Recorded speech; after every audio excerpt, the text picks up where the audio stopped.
do you rate this?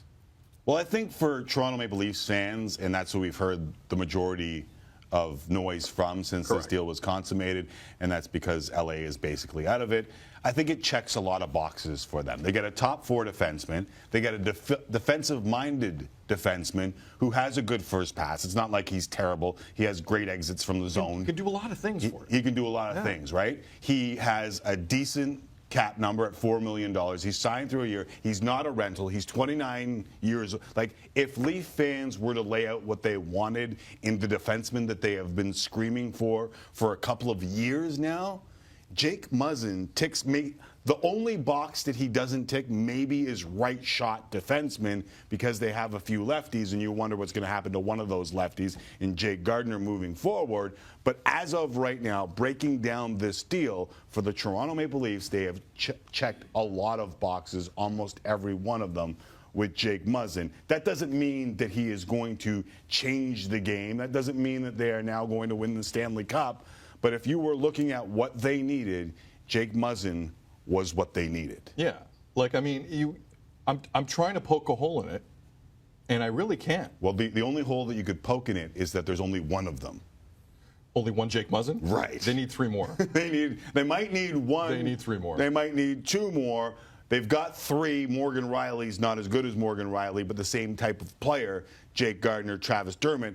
Jake Muzzin fills in a nice hole for this team. And when you think of what it cost Edmonton for, say, like an Adam Larson, oh my God, the Leafs did it without giving up anyone on their roster and staying away from their top 2 prospects. I think Kyle Dubas did a fine job in getting Jake Muzzin for what they paid. I completely agree with that. And there's some aspects of this that also jump out at me, Tim, if I may. This is a guy, Jake Muzzin, who has 50 playoff games under his belt. Yes. This is a guy who knows Mike Babcock from the World Cup of Hockey. Yep. There is a familiarity there.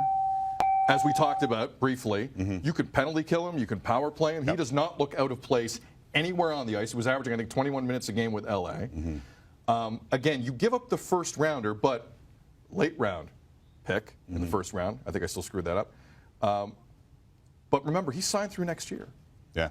Jake Muzzin is a 2-year playoff guy. This is not a 1-year playoff guy. And with Jake Gardiner 90% gone, let's be honest, and Ron Hainsey nearly 40, this blue line's going to look different next year. Right. No disrespect to anybody. It's going to look different next year. You bring in a guy in Muzzin on a $4 million cap hit who you're going to have for 2 playoff runs?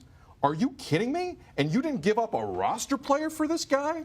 This has steel. Listen, I'm not saying, I'm with you. I'm not saying the Leafs for sure now are going to win a first-round series. I'm not willing to say that. Right. They're a better team today, though, than they were 24 hours ago. Without a doubt. And I was going through the numbers here, Tim. This is what blows me away about Jake Muzzin.